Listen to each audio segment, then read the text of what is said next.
Now that's significant. The Market Research Podcast. Hi everyone, thanks for joining us on this latest episode of Now That's Significant, a market research podcast. This is your host Michael Howard, the Head of Marketing at Infotools. Today we're joined by Lauren Demar, Chief Sustainability Officer and Global Head of ESG at Ipsos. Thanks for joining us on the show, Lauren. My pleasure. Thank you for having me here. You're welcome. So Lauren, what's the most significant thing you're going to tell us today? I would say there's reason for optimism, Michael. So when I started in this role, I've been in this role about a year, I was worried. Frankly, I was a little depressed at times by the magnitude of the challenge, the apparent lack of progress.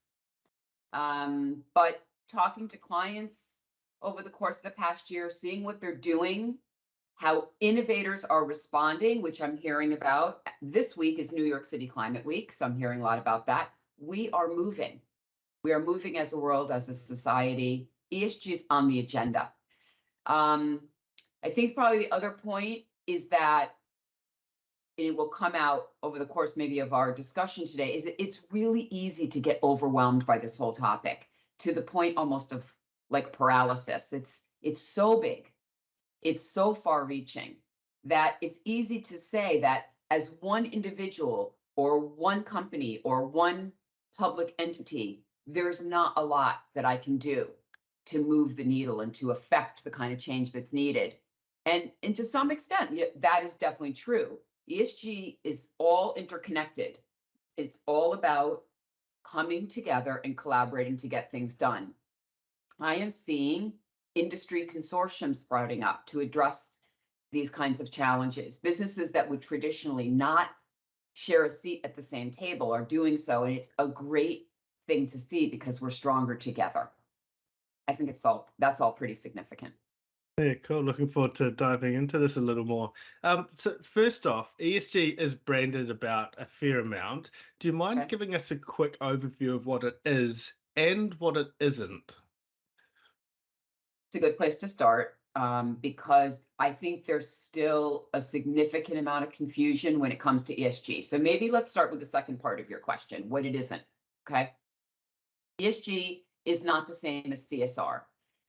In fact, I like to say that ESG is the new CSR. So CSR, as we know, stands for corporate social responsibility. That was mainly about corporate philanthropy, doing good without necessarily a focus on financial return. And this is what companies talked about for many, many, many years. ESG, on the other hand, is essentially an operational and risk management framework. And it's very much about creating shareholder value. Now, there's three parts to it.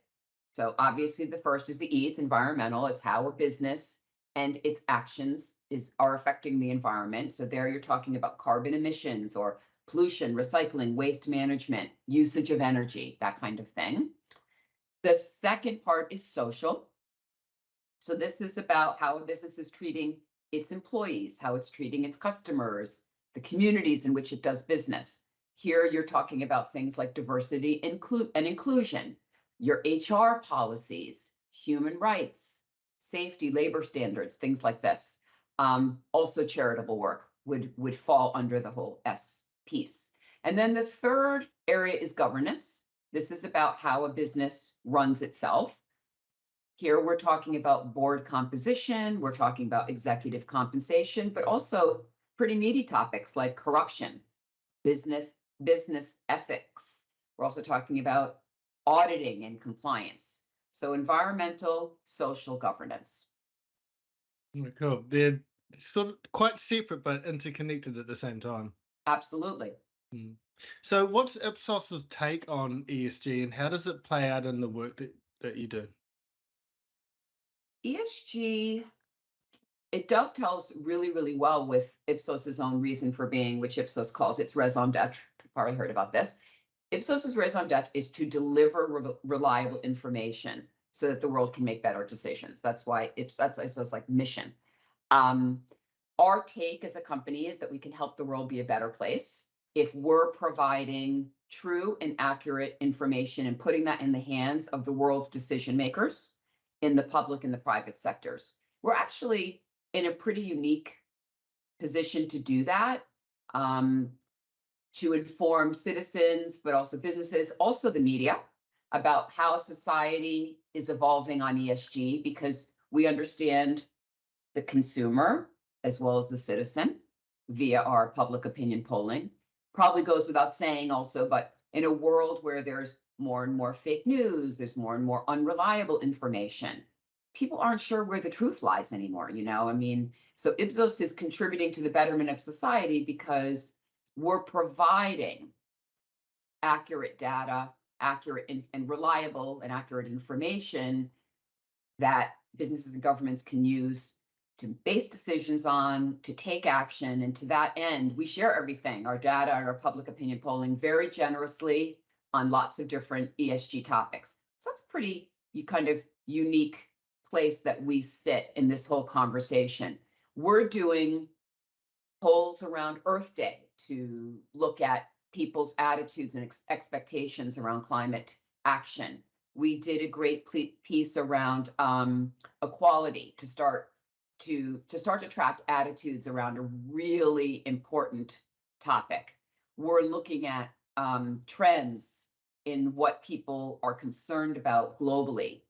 And there's, those are just some examples of what we're doing on the polling front, but we're also helping clients with their own bespoke and very, very specific business questions around how their ESG initiatives are driving brand choice, as an example. How should they communicate and innovate around sustainability?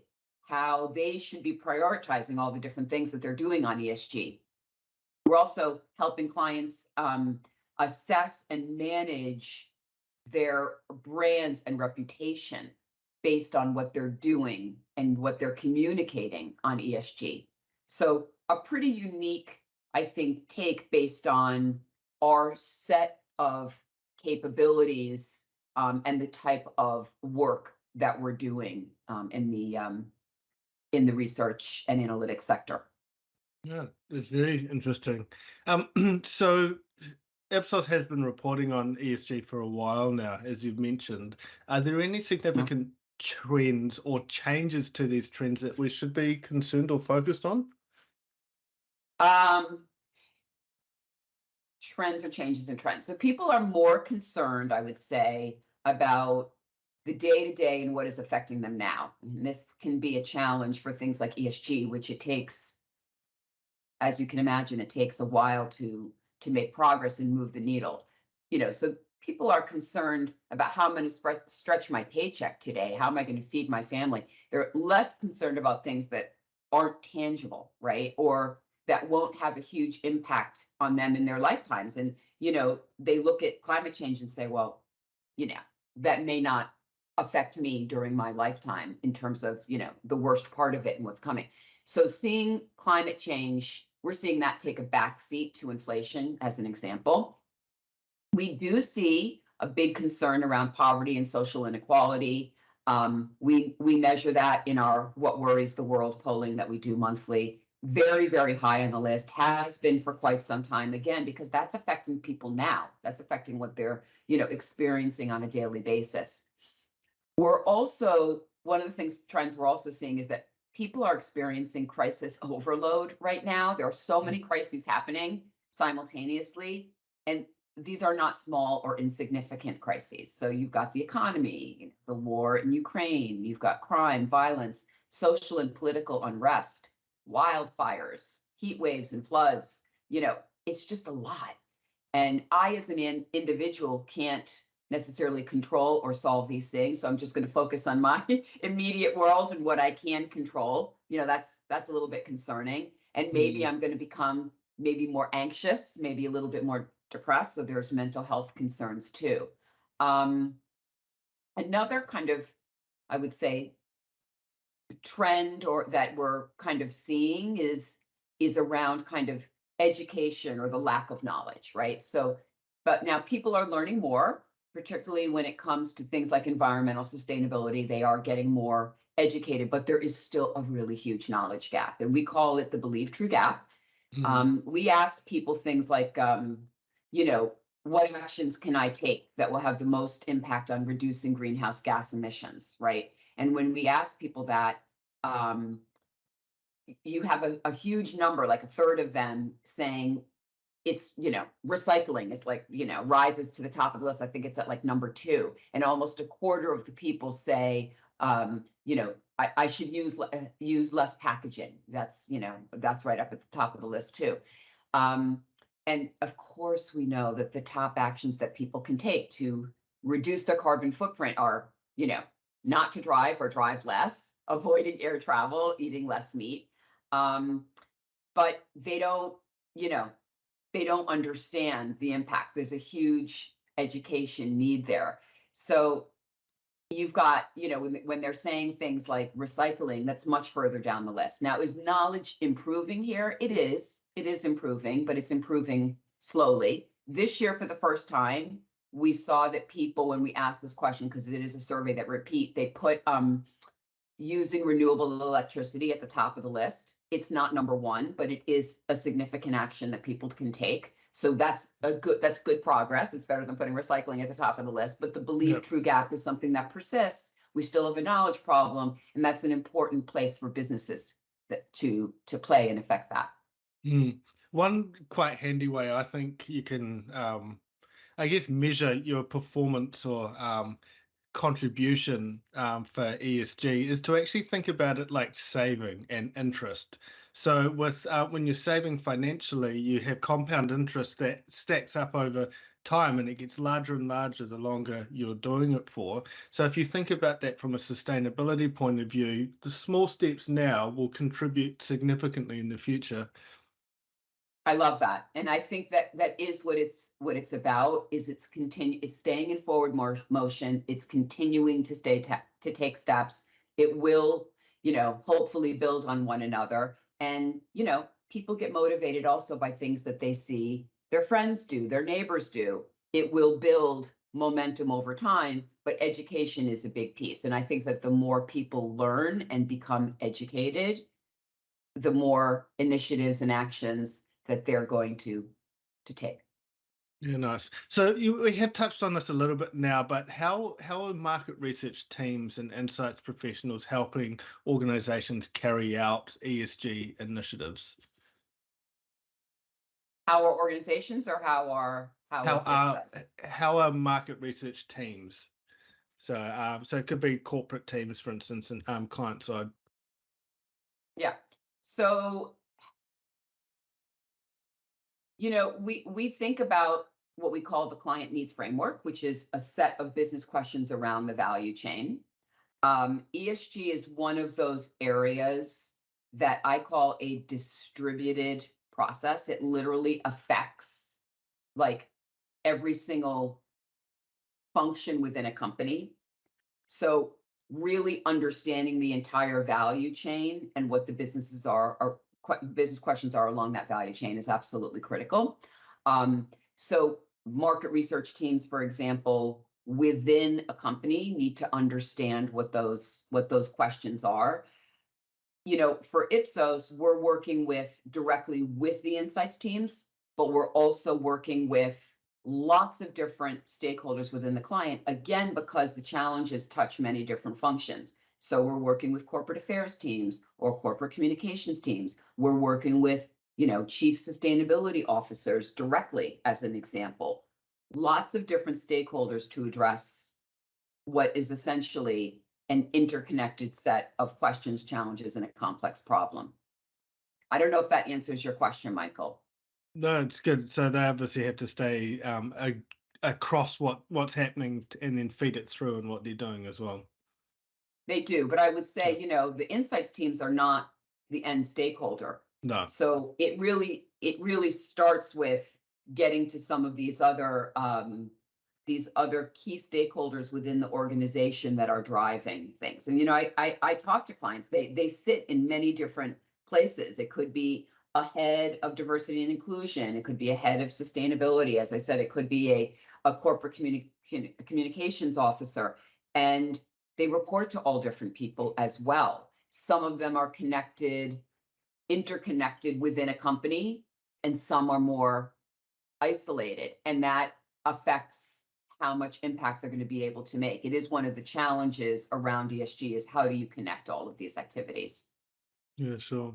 Yeah. So I guess that's a good segue. What are some of the traps then that organizations can fall into when it comes to ESG? Well, an obvious one that you hear a lot about is greenwashing, right? I have to Mm-hmm. mention that. Yeah. So, um, greenwashing, as we know, is it's when a company, whether intentionally or unintentionally, makes an exaggerated or misleading or unsubstantiated claim about how well they're doing to positively impact the environment. It's very risky to do. If you do it, you'll probably get called out on TikTok. We've seen it happen across industries. It happens. We've seen examples in manufacturing, fashion, airlines, retail. It's happened to many large clients, including clients that we work with. And again, it could be intentional, could be unintentional. But the flip side of greenwashing is also concerning. And you might have heard about this, but green hushing. That's another area. Green hushing is when, a company is concerned about being called out for the actions that they're taking or the communications that they're putting out there. So they don't say anything about what they're doing and they go to the other extreme. Personally, I don't think that's the answer either. Why do I say that? I think because, coming back to our other conversation, education is such an important piece of it. So we need to continue to level up when it comes to educating people. Businesses are a big part of that solution. We can't have businesses go silent. And because ESG is not just about managing risk, and it's not just a checkbox, it's also about creating value, which we spoke about. Businesses should think about how to communicate their ESG initiatives so that they can drive differentiation, so they can drive growth. We know that consumers are increasingly making choices with their wallets to buy from brands that act responsibly and to stop buying from brands that don't. So there is a growth opportunity there. The other common trap, I would say, that we've seen is companies that approach ESG in silos. So what do I mean by that? So they might make progress like on doing things to protect the environment, but then they might fall down on the social piece. And there's examples of that out there. And if you do that and you start communicating about that, like what you're doing on the environment, you can also get called out. It might be accurate. It might not even be greenwashing, but you can get called out if you're helping to improve the environment, but then not treating your employees well, as an example. So that's another trap. I could go on. There's lots of different traps here. I mentioned before that, there's chief sustainability officers, there's heads of ESG, but in many cases they're disconnected from the business, or they're kind of siloed within their organizations. And because ESG is a distributed process, meaning again, it needs to touch every function to make it a reality. It's about the whole value chain. It needs to report into the right place in the organization. It needs to be given a voice at the table, and it needs to be resourced to drive change and impact. How have you seen then that distribution work well, like frameworks or teams, cross-functional teams set up in organizations, etc.? Yeah, I think, in an ideal world, you want to have it all ladder up to one individual, whether it's a CSO, a head of ESG, the titles can vary. But they should be reporting into somebody in the C-suite. Ideally, they might have a seat at that, at the C-suite table themselves, at the board table themselves, or they could be reporting into a CEO who has, you want them to have a voice at the highest level, I guess is what I'm trying to say. I've heard about a lot of different structures, but it's not just about having one person with a couple people helping them to do all of the reporting. And there's a lot of different reporting requirements. It's helpful to have, kind of a head of sustainability or ESG also by brand or category as well, so that they're all interconnected and working together with that one person. And I'm hearing more and more about models like that. So yes, I'm the overall global head of sustainability, but then there's a head for this category, this category, this category, and we all come together and we share, because essentially what the company is doing is, of course, interconnected anyway, especially when it comes to things around the supply chain. Do you think we're likely to start seeing key or KPIs for each of the C-suite as well on these things? Oh, we do. We do. We already see this. And it's going to, I mean, even as Ipsos, we have KPIs that are in the objectives of our CEO, for an example. But there are a lot of similarities there across like what I see companies doing, and a lot of that is due to the fact that there's regulation around it, right? So we ourselves have different kinds of KPIs to measure our progress around different ESG activities, whether it be reduction in our carbon footprint or reducing business travel, things like that, using less plastic or recycling more. That's some of the things we do. Increasing the number of women in senior positions, and then of course, but this is becoming increasingly regulated. So you might have heard about the new CSRD. Tell me if you're not tracking with me there, but the Corporate Sustainability Reporting Directive in Europe, yeah. So that's requiring publicly traded companies to report in a lot of detail, a ton of detail on their non-financial performance. And then they also have to conduct, and we will do this, we are doing this, double materiality assessment on their main risks, and they have to report on that. And they're going to have to put out much more detailed ESG or sustainability reports along with their financial annual reports than they have been doing in the past. And we see that in Europe. We know that the SEC is due in the US is due to put out guidelines. I think a recommendation is due in October, and then it will go to the states. So I think we're going to start to see other regions following suit on that. There is a lot of different requirements here. And in order to, kind of hold companies responsible, of course, that has to get reflected in the senior leaders and business executives, performance objectives, essentially. So yeah, that's kind of the model. Yeah, it's good to hear. So one of the big criticisms people have of big corporates is that they put profit before planet. Is this still a valid criticism, or has the tide turned? Is it possible to have both? So my short answer is I think it's possible to have both. Okay. But you often hear like quoted in this debate, the whole Milton Friedman, the original gospel from 1970, I believe, I was trained as an economist, that the social responsibility of business is to increase its profits. And therefore, businesses shouldn't get distracted by things like ESG, and they should just focus on making money. My personal view is that businesses can do both. I think that's what the new CSRD that I was just talking about is trying to bring to light, that by understanding and focusing on the largest potential risk to your business, you can make your business more resilient and future-proof it for years to come, thereby making it more profitable in the long term. So to me, the question here is more about the time frame for maximizing revenue and increasing profit, because ESG initiatives are proven, time and again, to increase shareholder return in the longer term. They protect businesses from operational risks that could hurt them. If they can't access raw materials, if their supply chains are disrupted by floods, if they can't get the right talent to their businesses. I mean, these are risks to businesses. There's a lot of studies out there that show the correlation between investing in ESG and generating above average returns. I read a very interesting one that McKinsey just put out, for example. So I mentioned that this week is New York City Climate Week, and I attended a climate leaders event that was put on by Forbes yesterday, and one speaker put it this way. They said, good ESG should be good business and should create shareholder value. It's not about one versus the other. It's not about profit versus planet. It's about recognizing the interdependency of the two. and ensuring that both are working in lockstep. Good to hear.